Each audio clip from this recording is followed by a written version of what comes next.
guitar I'm playing tonight actually is an original prototype that Ibanez built for me in 1994. Actually on February 14th, 1994, so Valentine's Day.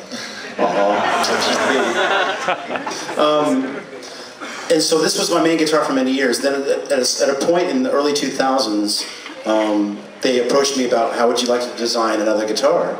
And I said, sure. So we decided to make something out of mahogany. This is alder and maple neck. So we thought, what about a mahogany body and a rosewood neck, kind of like a classic Les Paul, thicker tone.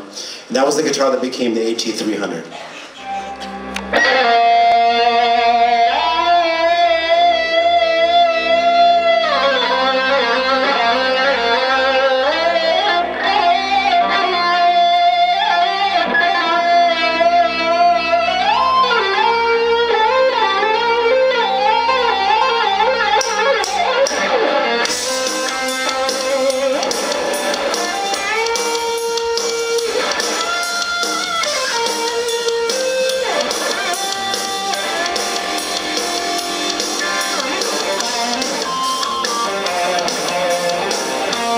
Well, as far as inspiration, just starting with music, all of us are connected by music. I mean, I come here from very far away, and I play these notes, and we all feel things together. It's really powerful, and I've always felt that since a very young age. Music really moved me, you know? And so that's what inspired me to play. It's still what inspires me to play. But then as far as other inspiration, it's just life. Life, man, you know? The really high joy, love, passion, and the lows, 9/11, there's so much tragedy in the world, but all that is inspiration. And if you allow yourself to really feel those things, it can help but come out in your music.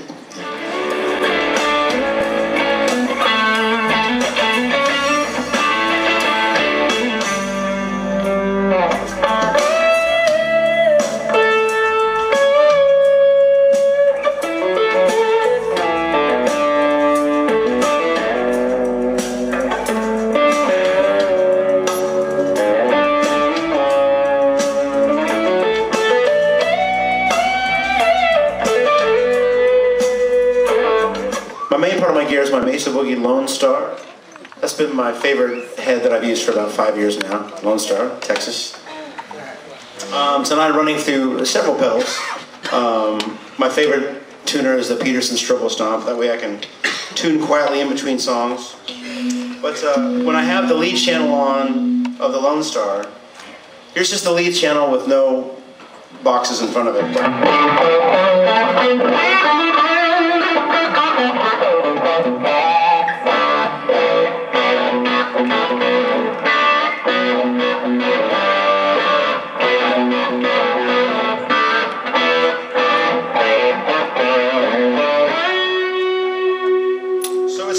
It's not a very overdriven sound. It's not like really saturated, which that kind of sound can be kind of buzzy.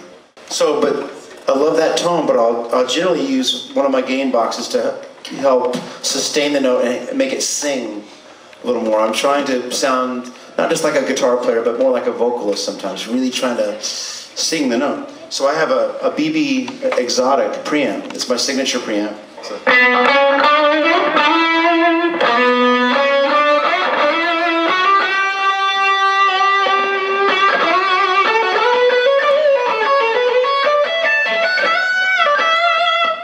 So that helps me hang on to a note a little bit. Without it, still a cool tone. I've got another distortion on my pedal board. It's a pedal that actually Sydney turned me on to a couple of years ago when I came to Sao Paulo for a gig. And he very graciously loaned me his Mesa Boogie amplifier because I couldn't bring mine. And he says, oh, I've got this new pedal, you must check it out. And I was like, well, thank you, man, that was awesome. And it has a sound in it that I really love. It has some vintage distortion tones, but it has this Octavia sound that I used on Helipad. And this is by far the best one that I've ever owned, so I'm very happy to have it on my pedal board. And it sounds like this.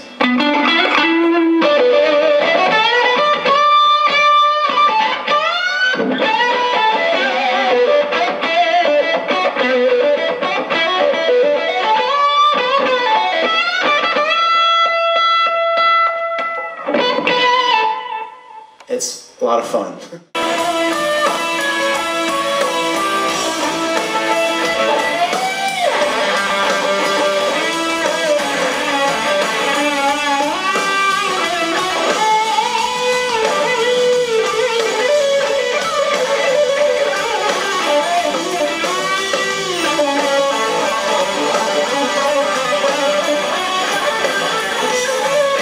Oh, other pedals.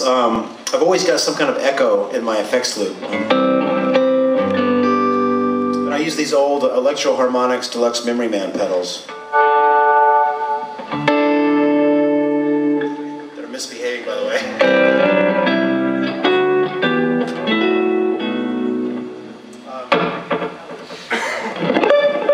The echoes, right? It gives me a little space to play in. It makes me feel like the notes will sustain longer.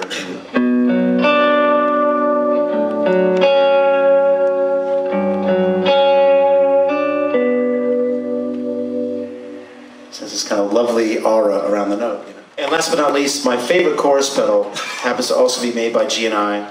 It's their analog dual chorus.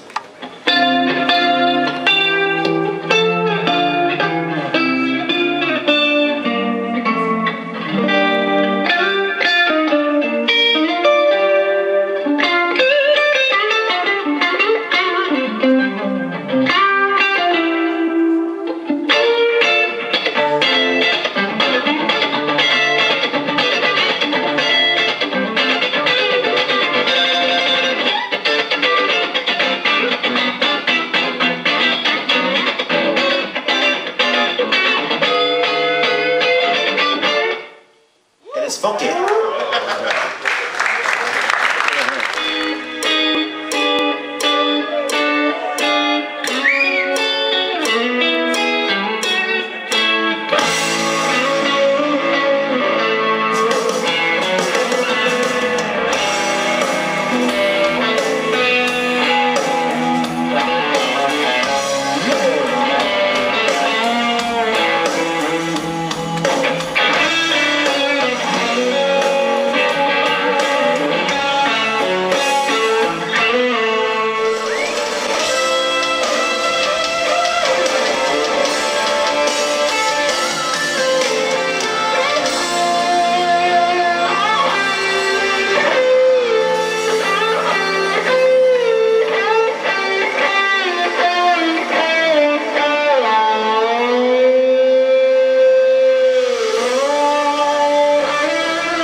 Thank you so much, everybody.